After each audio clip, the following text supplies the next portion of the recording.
Halo semua, di video ini saya mau update untuk perkembangan proses saya di minggu yang kemarin. Saya mulai aja langsung dari project yang pertama, project Hercules. Minggu ini dimulai dengan cukup berkesan ya, karena di awal minggu hari Senin itu websitenya down.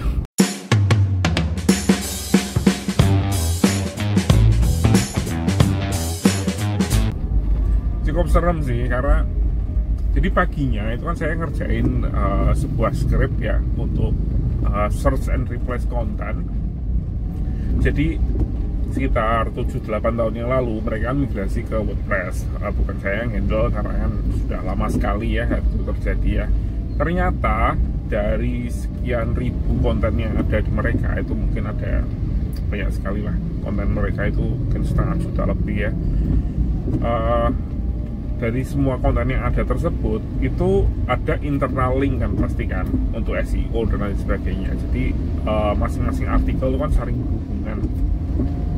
Ternyata waktu migrasi dulu itu kontennya itu enggak, link-link internal tersebut tidak diganti menjadi link yang baru. Ketika migrasi ke WordPress, struktur URL-nya WordPress kan berbeda. Jadi yang mereka lakukan itu mereka menggunakan redirect ya untuk membuat itu semua itu bisa bekerja. Jadi selama 7-8 tahun terakhir ini kalau ada yang ngeklik linknya dari artikel-artikel lama mereka itu masih ngelink ke artikel yang lama URL-nya, terus akan diredirect ke artikel yang baru. Ya kerjaan ini adalah untuk nge-search and replace semuanya sehingga tidak lagi melalui redirect. Jadi langsung di post kontennya itu akan diganti menjadi link yang benar gitu ya. Jadi karena kontennya mereka tuh banyak sekali ya, dan kemarin saya akan bikin script untuk ngelis semuanya konten yang perlu untuk diredirect ya. Dan totalnya itu ada hampir 13.000 link, dan itu semua harus di search and replace satu persatu di semua website mereka, di semua konten yang ada di website mereka. Dan itu ada mungkin 500 juta artikel kan. Jadi memang operasi itu sangat-sangat lambat ternyata. Paling tidak script yang saya buat itu tidak optimize ya, jadi agak sedikit lambat memang. Jadi kemarin saya bikin scriptnya udah jadi, saya tes di lokal bisa, tapi kok memang agak lambat ya. Apa coba di websitenya, siapa tahu memang bisa cepat atau tidak gitu ya. Setelah saya coba kemarin itu di hari Senin pagi ya, saya mulai jalanin scriptnya, tapi saya jalanin ke staging, jadi bukan ke websitenya. Saya jalanin ke staging, saya tinggal selama mungkin 1 jam lebih ya, sekitar 1 jaman lah. Terus saya cek, terus saya stop. Aduh, selama 1 jam kok nggak nyampe 1000 yang selesai. Dari 12-13 ribu itu hampir 1000 lah ya yang selesai dalam waktu 1 jam. Itu kan sangat lambat ya. Artinya kalau saya ingin melakukan ini sampai selesai atau tuntas, itu kan scriptnya harus berjalan 12 jam lebih gitu. Dan itu operasi yang cukup berat, karena itu kan sistem query-nya itu sedikit rumit dan agak berat. Tapi ya sudah, nanti saya akan cari solusi yang lainnya untuk mempercepat ini semua prosesnya biar lebih smooth gitu. Udah saya matikan komputer, saya mainan sama anak dan lain sebagainya. Sore-sore ada notifikasi banyak banget kalau websitenya itu down. Wah, serem ini, saya kaget. Saya pikir tuh saya salah. Jangan-jangan tadi scriptnya saya jalaninnya nggak di staging gitu, nggak di website development, tapi di website production, sehingga website productionnya tuh down gara-gara script yang saya bikin. Saya pikirnya gitu. Wah, sudah sampai panik. Ya nggak panik juga sih, maksudnya kayaknya tadi saya nggak jalanin aneh-aneh gitu kan. Saya kan jalannya di staging, memang di tempat untuk ngetes gitu.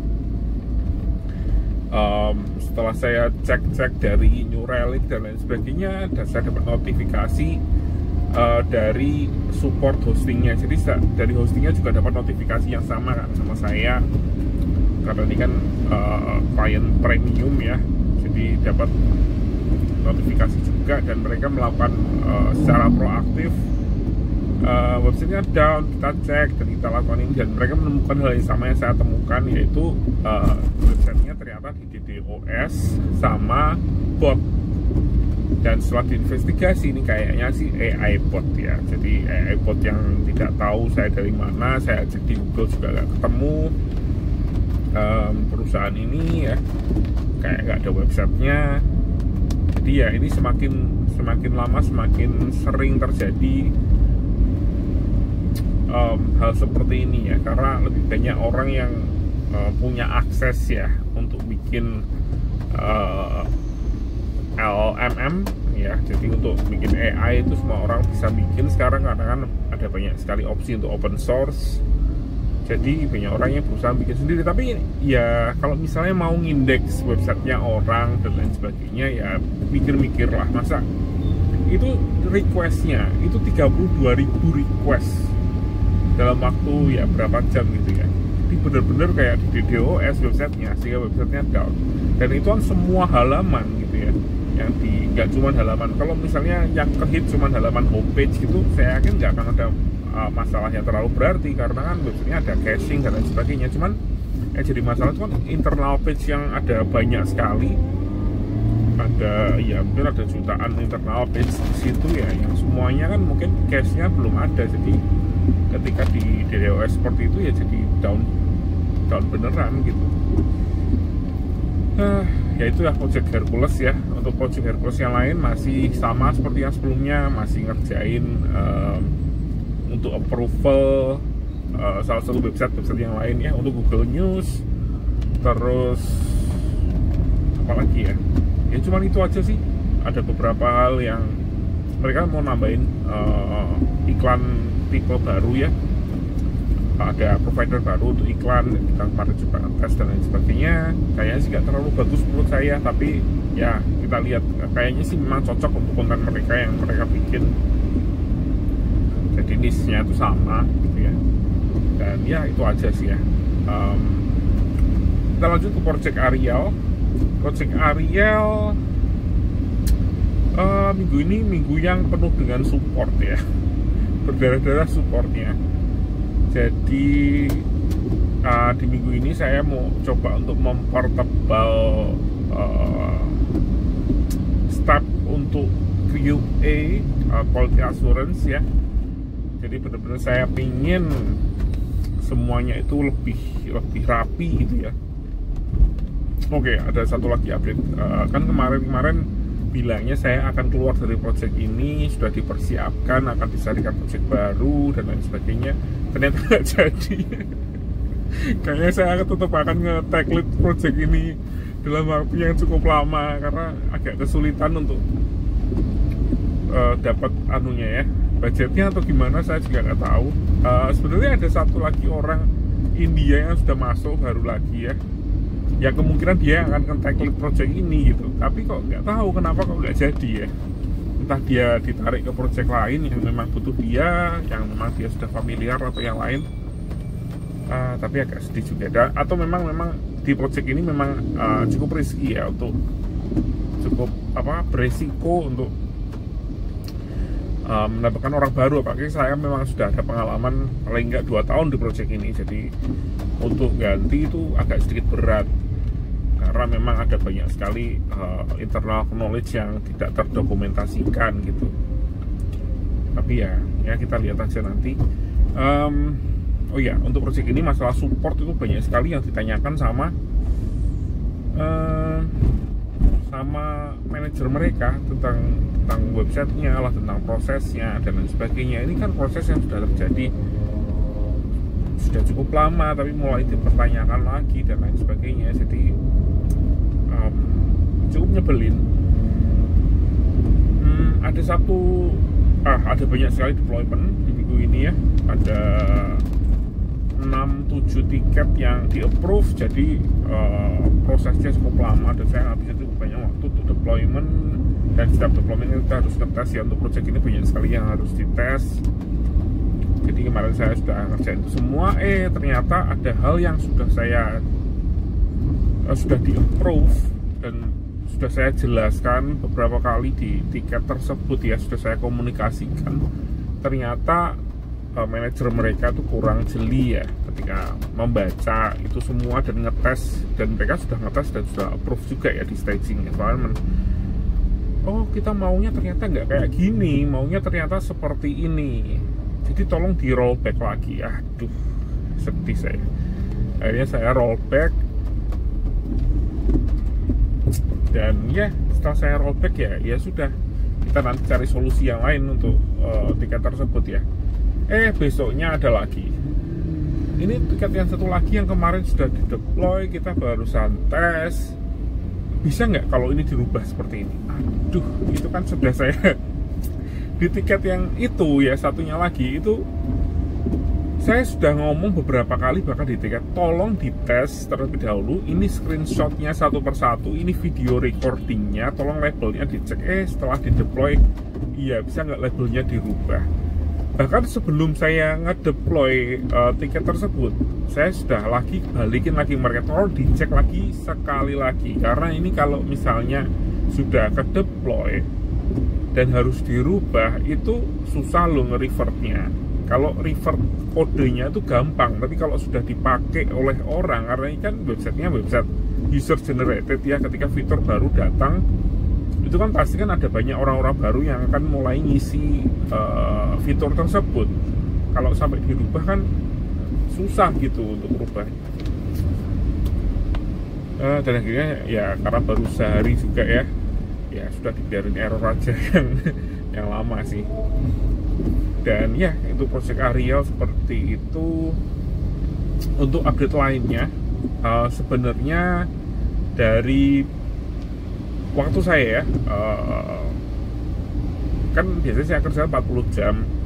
Waktu untuk project A di minggu kemarin tuh 15, project Hercules sama Ariel itu masing-masing 15, jadi 30 jam totalnya. Jadi masih ada sisa 10 jam. Biasanya saya memang menggunakan waktu sekitar 5 jam ya, 5-6 jam untuk ngecek email misalnya, untuk meeting yang nggak berhubungan dengan project ya, untuk tim meeting dan lain sebagainya.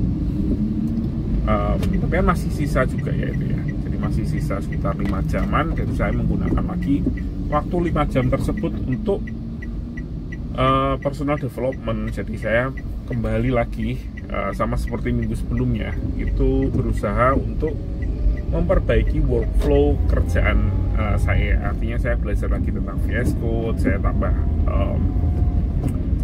ngedit lagi ya VS Code dan lain sebagainya. Dan satu hal lagi yang saya cari-cari itu adalah note taking ya, jadi aplikasi untuk mencatat. Dan itu agak sedikit rumit ya, karena saya nyatet di mana aja saya butuh untuk mencatat. Dan akhirnya kemarin setelah saya coba-coba, akhirnya saya pakai Notion ya. Walaupun itu tadi pilihan yang sangat saya nggak terlalu suka, karena Notion tuh rasanya tuh terlalu rumit dan terlalu berat ya. Tapi akhirnya saya tetap setelah nyoba beberapa aplikasi ya, jadi balik lagi ke Notion. Walaupun ini Notion saya dulu waktu coba pertama kali itu langsung saya hapus aplikasinya karena terlalu ribet. Jadi untuk catatan, untuk ya info aja deh ya, untuk info itu saya biasanya kan pakai tab ya untuk mencatat, dan tab saya kan Samsung, jadi saya pakai Samsung Notes untuk mencatat. Oke, ada satu masalah yang menurut saya nggak dipunyai oleh Samsung Notes, itu adalah cost. Platformnya itu cuman ada di Android aja gitu. Memang Samsung Notes itu ada, tapi kalau di Windows juga ada, tapi harus pakai laptopnya Samsung. Dan itu menurut saya agak nyebelin sih. Jadi saya bisa pakai Samsung Notes di handphone saya dan nge-sync ke tablet saya. Dan kalau misalnya saya ngasih catatan di tablet saya juga, saya bisa ngecek di handphonenya saya, tapi saya nggak bisa ngecek itu di komputer gitu ya. Jadi saya harus pakai handphone saya untuk ngecek catatan saya, dan itu agak nyebelin menurut saya. Jadi Samsung Note itu tetap saya pakai, tapi hanya untuk saya pakai untuk coret-coret aja di tablet. Saya nggak tahu kedepannya apakah saya akan terus melanjutkan itu atau tidak, tapi saya sudah pakai itu lebih dari 2 tahun ya. Setiap hari saya bikin catatan harian dan lain sebagainya di tablet saya tersebut, dan seringnya juga masalah pekerjaan dan lain sebagainya juga saya catat dan saya coret-coret di situ. Terus saya juga pakai Google Keep. Google Keep itu menurut saya oke ya buat catatan ya, karena dia sekarang karena dia kan produknya Google.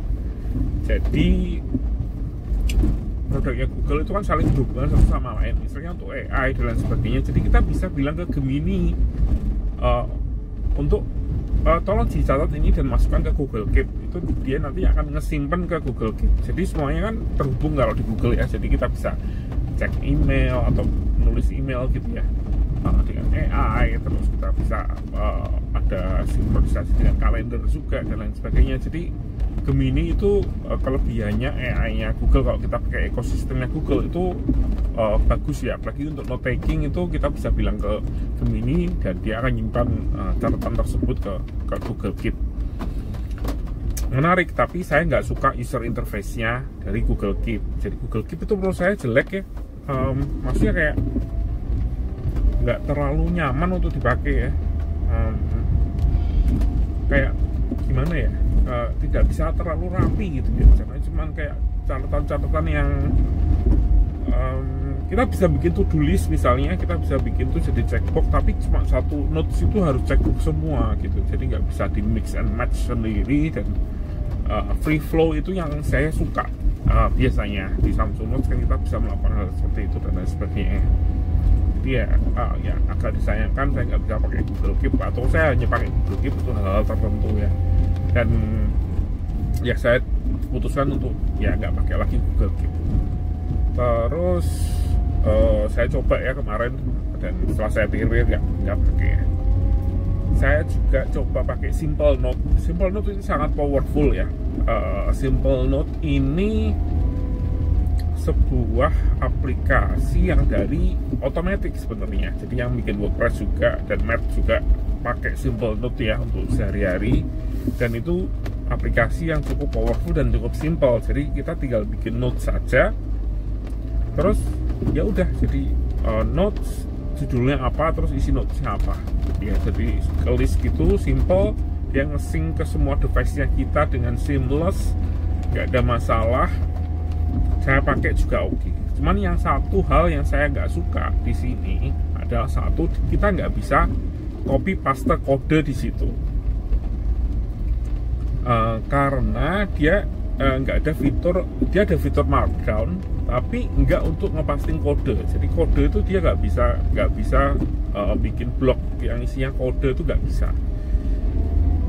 Kita bisa aja tulis saja kodenya, kita copy paste di kontennya tersebut. Tapi yang saya nggak suka itu karena fontnya itu jadi sama kayak font yang lain gitu ya. Fontnya itu adalah font standar yang ada di device-nya kita. Misalnya di Android itu dia menggunakan font yang kita pilih ya. Dan itu kan biasanya bukan font monospace yang buat coding. Jadi kayak ketika baca kode-kode yang saya simpan di situ kok kayaknya agak sedikit aneh gitu ya. Akhirnya ya saya mutusin untuk nggak pakai Simple Note. Jadi masalah font aja, nggak bisa milih font dan nggak support untuk copy paste kode dengan baik di situ ya. Terus selain Simple Note, saya juga coba Obsidian. Obsidian ini keren banget sih menurut saya. Obsidian itu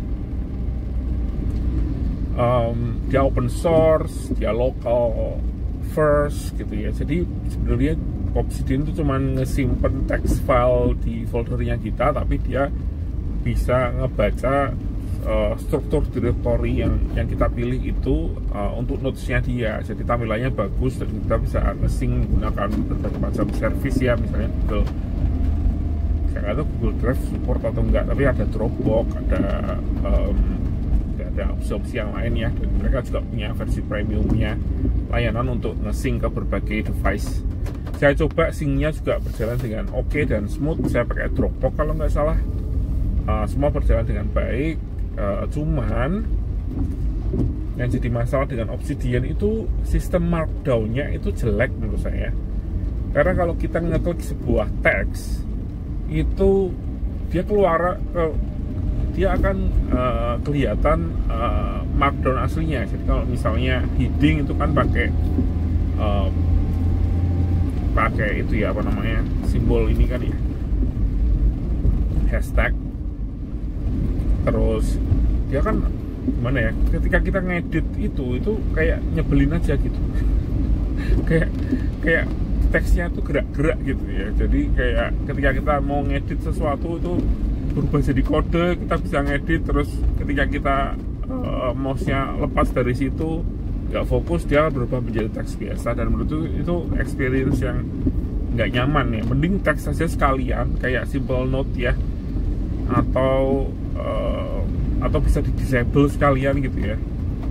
Dan ya itu salah satu experience saya. Obsidian bagus banget, sistemnya saya suka, cuman saya kurang oke di experience menulisnya menurut saya.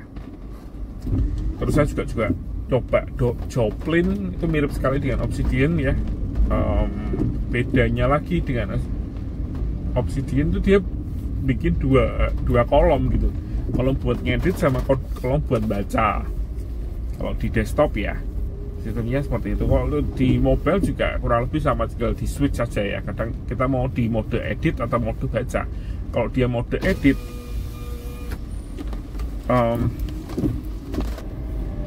nah kalau dia di mode edit itu kelihatan markdown-nya, kelihatan sintaksnya dan lain sebagainya, kelihatan HTML-nya lah. Tapi kalau di mode baca dia akan kelihatan render semuanya dengan baik. Itu semuanya saya pikir cukup oke ya. Saya coba bahkan selama 1 hari penuh off, bahkan sempat semua note saya masukin ke situ. Sampai akhirnya ketika saya nyoba bikin notes yang ada gambarnya, kok saya kurang cocok ya. Karena ketika kita ngedit itu yang kelihatan tuh kita nggak bisa lihat gambarnya gitu. Kita lihatnya cuman random teks ya, pakai markdown untuk ngembed sebuah gambar, dan kita baru bisa lihat gambar tersebut, file image tersebut ketika kita masuk ke mode membaca gitu. Dan itu ya nitpicking ya, kalau kita nggak pakai gambar atau kita sering copy paste gambar sih kayaknya nggak akan masalah menggunakan Joplin.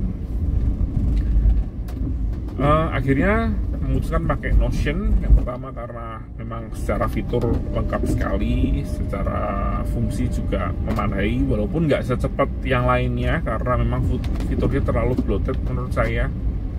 Tapi setelah saya coba dan saya hapus semua dan saya mulai dari nol, saya cuma gunakan fitur aja yang saya ingin gunakan. Akhirnya saya bisa menggunakan Notion dengan lebih nyaman menurut saya.